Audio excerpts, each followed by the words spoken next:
Bom dia, meu irmão, minha irmã, graça e paz em Cristo Jesus. Mais uma manhã para aprendermos juntos na palavra do Senhor, mais uma manhã para orarmos e buscarmos a direção do Senhor. Eu quero convidar você a fechar os seus olhos para que a gente busque a presença do Senhor em oração, em nome de Jesus. Senhor, na Tua presença nesta manhã nós nos colocamos em oração e nesse primeiro momento viemos Te agradecer pela noite de sono, Te agradecer pelas bênçãos derramadas, Te agradecer porque as Suas misericórdias se renovaram sobre nós e Te agradecer pela palavra que vamos compartilhar nessa manhã. Fala, Senhor, fala aos nossos corações. Estamos com os ouvidos atentos ao que o Senhor quer falar conosco. Em nome de Jesus. Amém. Como em todos os encontros, meu irmão, minha irmã, temos uma palavra para refletirmos hoje. E a palavra de hoje é a palavra reconstruir. Reconstruir. O que você tem para reconstruir na sua vida? Talvez você tenha alguma área na sua vida que você queira reconstruir, que está precisando de uma reconstrução. E quando a gente fala em reconstruir, é porque algo foi construído e foi destruído. Que situações ou relacionamentos ou coisas que você precisa reconstruir? Um relacionamento familiar, uma amizade, algo na sua vida espiritual, na sua vida financeira, nos seus vínculos de amizade, enfim. Que áreas ou que situações você precisa reconstruir que foram destruídas? Pense aí. Que áreas você precisa reconstruir na sua vida? O livro de Neemias, meu irmão, minha irmã, ele é um livro que tem muito a nos ensinar a respeito de reconstruir, de reconstrução. É um livro riquíssimo em ensinamentos sobre liderança, sobre como administrar crises, como enfrentar adversidades. E eu quero que você comigo possa tirar lições e que juntos possamos crescer e reconstruir as áreas que precisam ser reconstruídas nas nossas vidas. Então meu desafio, meu irmão, minha irmã, é que você reconstrua. Pense em que áreas na sua vida você precisa reconstruir. Um relacionamento familiar, a sua vida financeira, a sua vida com Deus, enfim, a sua vida ministerial, a sua vida profissional. Pense a respeito. Deus está nos desafiando a reconstruirmos o que foi destruído. E quando nós olhamos para o livro de Neemias, nós podemos tirar várias lições. O texto diz que Neemias começa o livro de Neemias ele recebendo notícias que os muros de Jerusalém estavam destruídos. E a atitude que ele tomou foi bastante interessante. E é a primeira lição que nós temos para hoje. Para reconstruir, meu irmão, minha irmã, é necessário sentir profunda dor pelo que foi destruído. Quando Neemias sabe que o muro foi destruído, o texto registra que ele chora, que ele fica triste, que ele jejua e que ele lamenta e apresenta diante do Senhor a situação difícil que ele está enfrentando. O sentimento de Neemias deve ser também o nosso sentimento diante de situações ou coisas que foram destruídas.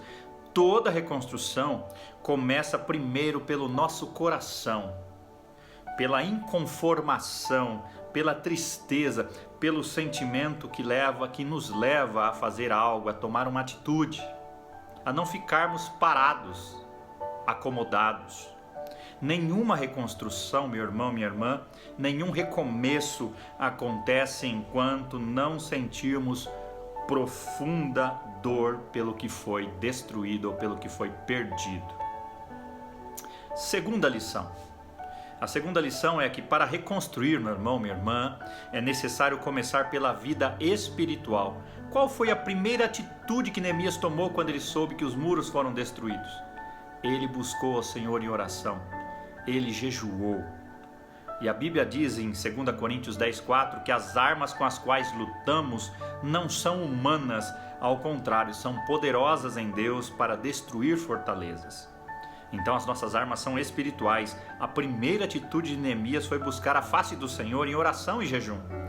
Toda reconstrução deve começar pela nossa vida espiritual. Se você tem algo para reconstruir na sua vida, primeiro reconstrua seu relacionamento com Deus. Busque a face de Deus. Toda reconstrução começa pelo jejum e oração, pela busca da face do Senhor.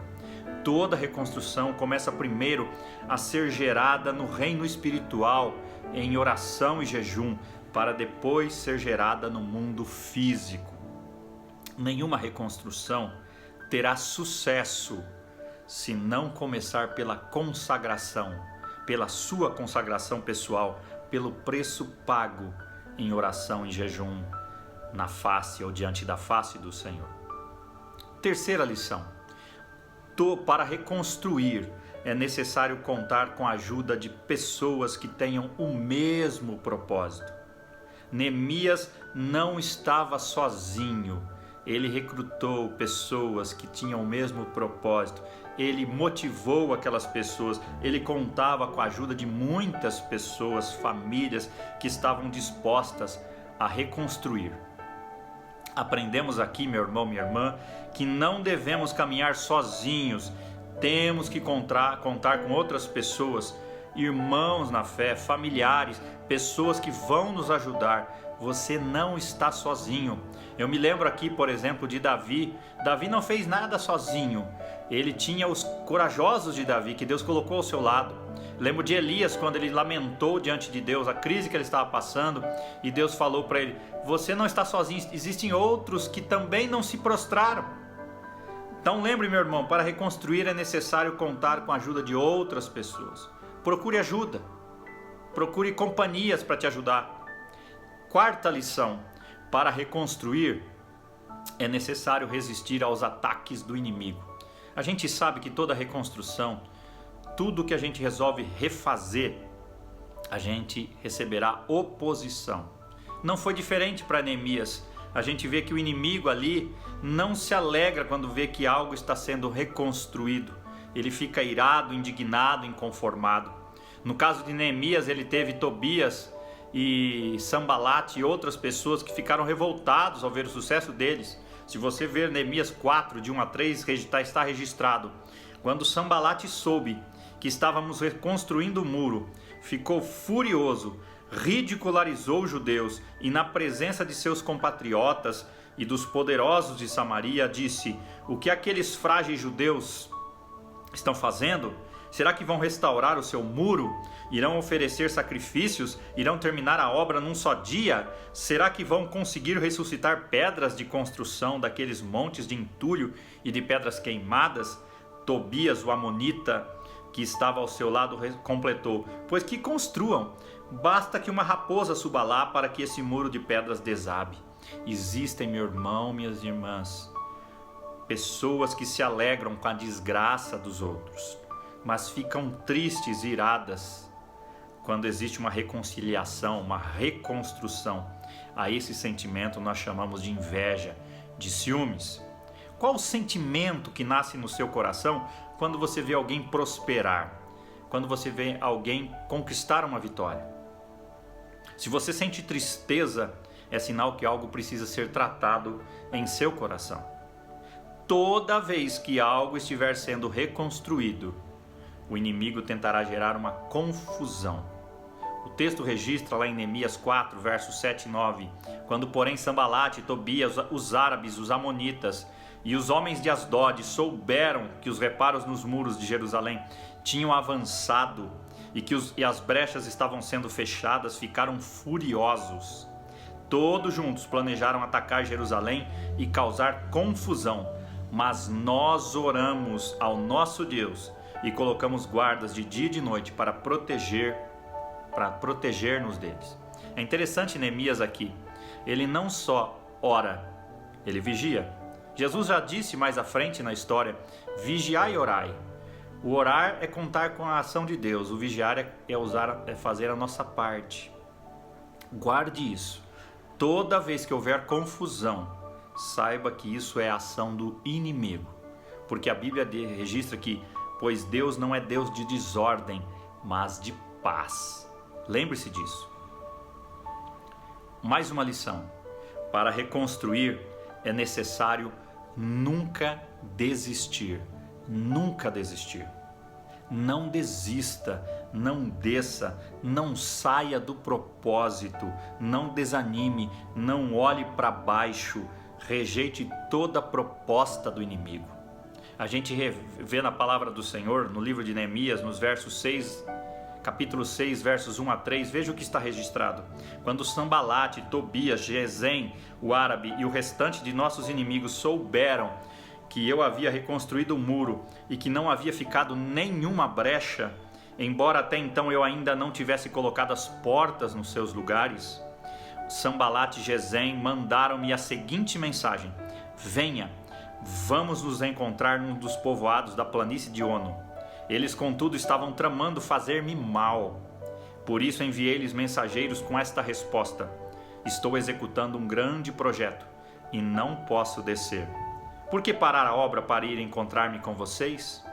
Meu irmão, minha irmã, tenha uma palavra em seus lábios quando houver oposição, quando as pessoas quiserem impedir que você avance, reconstrua. Nunca desista e responda: estou fazendo uma grande obra, não posso parar, não posso descer agora.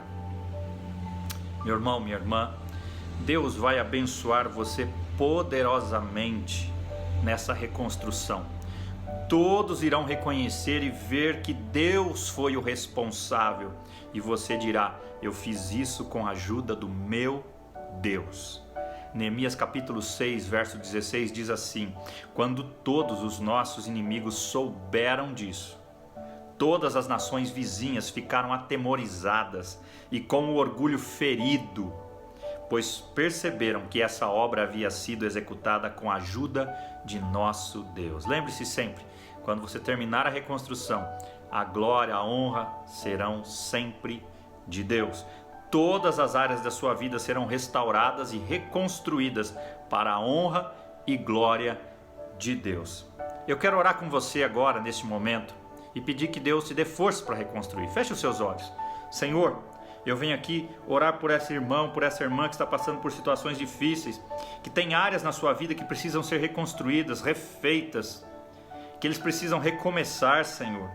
Restaura, fortalece cada um deles para tomar esses passos, tomar essas atitudes de mudança, sabendo que o Senhor vai à frente, que o Senhor vai dar a vitória, em nome de Jesus. Se for problema espiritual, dá libertação. Se for algo relacional, dá vitória, Senhor. Se for algo na área financeira, dê sabedoria para resolver isso, Senhor. Se for na área de relacionamentos, se for na área conjugal, restaure esse relacionamento, em nome de Jesus. Amém. Meu irmão, minha irmã, Deus desafia você e eu a reconstruirmos. Comece a reconstruir. Comece, meu irmão. Deus está à frente. Deus quer que você seja mais do que vencedor. Insista, invista, persista, resista, não desista, meu irmão. É assim que se conquista.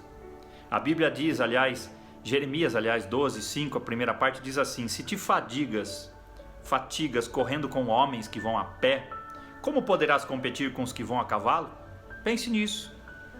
Thomas Edison, inventor da lâmpada, ele disse certa vez: muitos dos fracassos da vida acontecem porque não percebemos o quanto estávamos perto da vitória e desistimos.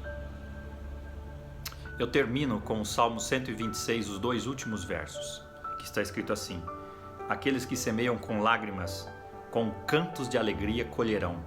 Aquele que sai chorando enquanto lança a semente, voltará com cantos de alegria trazendo seus feixes.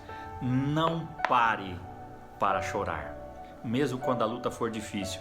Enquanto você chora, continue reconstruindo, porque a vitória virá e você vai colher os frutos de tudo que você tem plantado.